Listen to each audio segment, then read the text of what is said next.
Hello, everyone. This is day 7 of the 90-day YouTube sprint. I'm Dan Saavedra from MergeYourData. If you've been following along the last 6 days, I missed 2 days here. No excuses. We're going to get back to it. I'm going to publish a couple videos a day now to catch up to our pace here. So today, day 7, we're going to tackle problems that Signal Analytics can solve for you. Should be a useful one. Should help bring home exactly why Signal Analytics is a great tool to have, a great adventure to embark on. And so before I start, who am I? I'm Dan Saavedra. I'm from MergeYourData, founder of this company. We're a Signal Analytics firm, so this is what we do every day. These are the learnings we have from working with our clients. And this is the Signal experiment that we're doing for our brand because we saw some good results with YouTube Organic in the past. I've been working in data for 12 years, so it's kind of relevant because we're doing analytics here. Who this presentation is for. Marketing executives and their team, sales executives and their team, RevOps executives and their team. So this one's a little bit broader. If you're an executive, you'll still find this useful just because it's going to probably be talking about problems that you have faced with your team. If you are part of one of these teams, then this will be useful because we will talk about some of the problems you might be facing in your day-to-day work and you want to perform better. And so this will be one way to do that. I don't know why I have when there. Oh, when this is relevant, when we would think about these problems. That's why I have that word there. If you're going to miss targets or you're trying to set targets. So this is a good 2 trigger points to think about problems that Signal Analytics can solve and why it might be time to think about Signal Analytics. These are 2 major triggers that we see. You have some big goal for the year, you're in Q3 and you're not on pace to hit that, or end of Q4, hopefully a little earlier than that, you're trying to set targets for the next year. So you're trying to understand what is realistic for you and your team, what is going to push them to be a little bit better, but is still achievable. And so first, we're going to start with marketing problems. We're going to go through marketing, sales, and RevOps here. Obviously, these should all be connected to each other. For marketing problems, the first one that we see a lot is struggling to connect and convert contacts in their ICP. So you might be getting people into your pipeline. They might be submitting lead forms, getting into the very top of your funnel, but then they're falling off. They're not converting to customers. Maybe you're not even to that point. Maybe you're having trouble reaching those people in the first place. And so with signals, you'll be able to have the data points behind why and when those prospects are either not entering the funnel or dropping off entirely, whether it's a messaging problem, a platform problem, or a product problem, something else. Second problem here, inefficient paid campaigns leading to negative ROI. So in previous videos, we've talked about using signal data and tying it back to the fundamental performance metrics of the business. We're talking about financial metrics, we're talking about pipeline performance and velocity.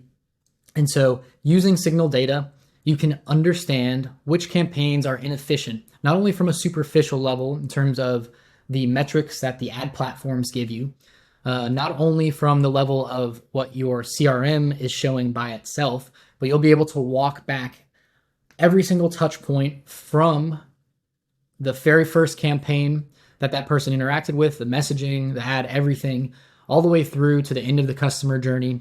And hopefully that's cyclical and they're renewing. So signals will help you be able to identify that. It will help you show that certain campaigns are actually negative ROI because the customer acquisition cost is way too high for the overall lifetime value that will be provided. And so it just doesn't make sense to keep running. And then third is the inability to measure experiment results. So just like I am running this experiment for MergeYourData, I need to measure whether or not it is successful, and you are going to need to do the same thing when running experiments. You hopefully aren't just throwing money at a new experiment in your marketing campaigns, your marketing strategy, and not measuring the results somehow. You're not going to necessarily be able to have a direct measurement direct attribution back to specific actions in your new strategy, in your new campaign. That is your experiment. But signals along the way of that experiment should be able to be tied back to overall revenue, overall performance metrics that are going to matter in the long run. And so signal analytics will provide you with the ability to measure experiment results incrementally and understand whether or not you should shut down an experiment or whether you should keep going. Next, we're going to move on to sales problems here. And obviously, sales is downstream from marketing in a lot of organizations. And therefore, you will be experiencing problems caused by some of those marketing problems that are happening. But in reality, you two should be working together. But these are the sales-specific problems that we typically see with clients. One is wasting time with prospects who will never convert. There's nothing worse than being a lean team with high expectations and still chasing down leads that are never going to convert. The only thing worse from a company perspective is being a team that is too big and wasting a bunch of time on leads that will never convert to stay busy, when in reality, the team should be cut and you should be more efficient. So signals will help you identify prospects that are not going to convert. They're not a good fit. Historically, people who have shown those signals are just either not great customers or their lifetime value is too low or they're never going to convert in the first place. So signal analytics comes in handy with that first one. 2, missing triggers for high signal prospects. So if you're already facing problem 1, you might be facing this one as well. Even if you're not facing problem 1 and you're not chasing bad prospects, then you might be facing number 2, which is people are doing things, they're providing signals that indicate that they are open to a discussion or open to at least considering your solution. And if your sales team has no idea that those triggers are happening, then you're pretty much just letting things happen as they will, which some people are fine with. But a lot of teams that rely on sales activity to bring deals across the finish line because it's either a very competitive industry or it's just a high touch type of sale, they're missing these triggers, they're missing opportunities, and they don't need to be. So you can use signals here to notify your sales team automatically, say, hey, this person is showing these signals, reach back out, schedule a meeting, whatever their action might be. Signal analytics will provide that insight. And last but not least, inaccurate forecasts, even with high level data. A lot of people like to try to project a revenue or set targets based off of amount of revenue in certain deal stages. But in reality, the likelihood of those closing are probably not accurate. You're probably just guessing on the probability of closing based off of the stage or based off of other factors. Signals are specific measurements that you have historical data for that show you what that probability is in a more accurate sense. So I didn't really phrase that too well. But signals will give you a higher accuracy rate than just general predictions when trying to forecast what you're actually going to close on. So signals are more accurate. They're not just back of the napkin math based off of a pipeline stage or based off of the salesperson and what they feel. It's based off of hard data, how that has actually converted in the past, and then you're able to forecast much more accurately because of that. Obviously, historical data is only one thing. Driving predictions statistically is another thing, and you would use signal data to drive those predictions. And then RevOps here. So if you are a RevOps person, you're a RevOps leader, these are 3 things you might be facing. You're trying to get that data-driven whole perspective of the entire customer journey for the team. You're 1, leaking revenue throughout the whole customer lifecycle. That means both from marketing activities and sales activities. You might be leaking from first touch to downloading something from your website, booking a meeting with the team. Then you also might be leaking going from first meeting with the sales team to third meeting with the sales team, whatever it may be. You can identify specific points along the customer journey, the signals provided within each of those stages, and then you'll be able to understand where you need to optimize. And then you can do your calculations and figure out what type of lift in revenue that'll provide, what type of lift in close rate that'll provide, all that good stuff. Second, unable to see true inflection points in the customer journey. I touched on this already in that first bullet point. Within the customer journey, you'll have these signals, these data points that show that they're an inflection. This is a point where either you're going one way or the other. Certain signals will show you that there's a good likelihood that they're going to continue down the customer journey. Certain signals will show that there is a good chance they're going to fall off. And so then you can understand those inflection points and experiment with ways to improve those. And then last but not least, can't get marketing and sales on the same page definition wise. So you hear a lot of marketing using their own terms and sales using their own terms when it comes to qualifying leads, scoring, all that stuff. By speaking through the signals definition, you will be on the same page. Marketing and sales can use the same definition of signals to understand where the problems are. So if sales is having problems with people falling off at a certain stage in the journey because they feel like it's not a good fit, then they can communicate with marketing that this specific person is probably showing a signal somewhere before that indicates that they're not true good fit prospects. So that's one example of how having the same definition is going to help sales and marketing work together much more efficiently. So what to do? Like we've been talking about, use signal analytics. Understand the pipeline from a common viewpoint. Have a same definition. Use the term signals. Marketing and sales can use this in a way that's relevant to themselves so that you're not using all these different terms around attribution, around scoring, around stuff like that. 2, break each touch point down. Signal data points are individual touch points. You will be able to break down each touch point into various dimensions and then have associated measures with those touch points. And so tie signals back to fundamental performance metrics, CAC to LTV ratio, the sales cycle length, your stage conversion rate, rolling lifetime value, the deal revenue, net promoter score, everything along the customer journey that you can measure and report up to and understand the real health of the business.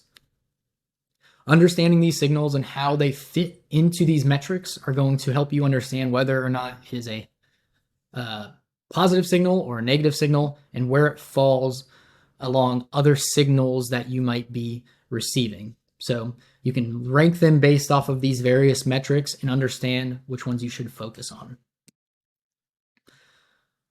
And so now we've talked about your problems.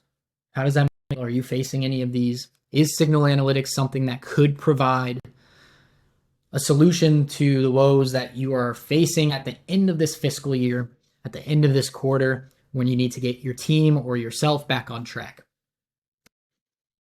Just think about it a little bit. Just wanted to bring that to the surface. What you can do is simplify and share once you use signal analytics. This is what signal analytics can provide you with, a simple, straightforward way to communicate up and down the ladder. First, remember we're focused on the Pareto principle here. So 80-20 rule, 20% of efforts typically lead to 80% of results. And so when you're talking and thinking about signals, you don't need to break down every single signal all the time and look at it. We should be ranking these. We should be focusing on the top signals that are producing the majority of results and the bottom signals that are producing the majority of failures. You won't fit that 20-80 exactly, but you'll be top heavy. It'll be very close. Next, communicate the top three positive and top 3 negative signals across marketing, sales, and RevOps. Bullet list, very simple. 3 positive signals, 3 negative signals. Make sure everyone is on the same page, that you understand that these signals are accurate, that you discuss them together, and that people know to look out for them. And then you can collaborate on ways to solution and solve around those signals. 3, share simple charts with other leaders to show signal success. So you've done that sharing phase of top 3 positive and negative. You've maybe made some changes. You've implemented some solutions. And now you want to share very simple insights visually with leaders to show that that was the correct interpretation and that it's leading to results, or that it's the incorrect interpretation and it didn't lead to results. And so you should be able to come up with a very, very simple chart based off the Pareto principle. These are our top 3 signals. They're tied to this amount of revenue, this type of customer, all that good stuff. You can do the same with the negative. And so just keep it as simple as possible. Make sure to share the biggest wins and the biggest losses in order to get better. Last but not least, you've seen a similar slide in my last video. Longer term wins is the same as, the first 2 are the same as my last video. Dig into good ICP fits that didn't convert. is there a sales problem? If all the data is showing that people should be converting, then see if there is something beyond the messaging that's going on, beyond how they're coming into the funnel in the first place. There might be a sales process or personnel problem, and that's a time to look into it, but that takes longer. 2, cut losers incrementally. Like we talked about in our last videos, you don't want to just cut something entirely at once. You need to make sure that there's no unmeasured impact on your overall performance as a business. Great example recently actually is Nike. Nike was moved away from distribution in small stores to sell their products, and instead we're going direct to consumer. So they moved away their spend from brand marketing to direct to consumer, measurable, attributable type sales, and it led to a significant decline in their revenue because they did it all at once. If they incrementally did this and measured the signals along the way, they could have done it geographically, they could have done it with a handful of stores, they would have seen a difference in their financial metrics that would have indicated that it's not a good idea to cut spending from the brand marketing budget, or they should have done it in a more gradual way so that they could replace it with direct to consumer. But they didn't, and so huge loss on their end. Don't do that. Go incremental. Make sure that it doesn't drop your revenue or drop your conversion rates, and then you can cut more later on. Last but not least, build top signals into processes and automation. So similar to the second point there, you need time in order to understand how things are truly interacting. Systems are complex. Signals help you get closer to understanding that system, but it doesn't provide a 100% accurate picture. Nothing can. And so you want to make sure that you are measuring things correctly, that you are understanding things correctly, and give it the time to develop. And so once you do that, you can build top signals into processes and automation. So once you're sure that the top signals are actually top signals, then you can build it into your processes for your marketing and sales team, for your RevOps team. And then you can also build it into automations so that you are notifying sales when these top signals show up. It's pretty much a longer term wins. These take time to develop. You need to allow sales to develop, especially in B2B. It takes months sometimes to close deals. So it takes a while to understand experiments. All right, that was longer than I thought it would be. This is problems that are solved with signal analytics. Hopefully you got some ideas from it. This is stuff that we experience with clients and with prospects that we talk to. So I wanted to share that with everyone here. We're going to do another problem deep dive in our next video and how signal analytics solves it. If you haven't subscribed yet, please do that. If you want to get email notifications, click on the link in the description and then subscribe so that we can send you emails every time we release one. We're probably going to come up, we're going to come up with a lead magnet there, something free that provides value to you guys to encourage you to subscribe here. So we'll be brainstorming a little bit on that. I'm Dan Saavedra from MergeYourData. Thanks for watching.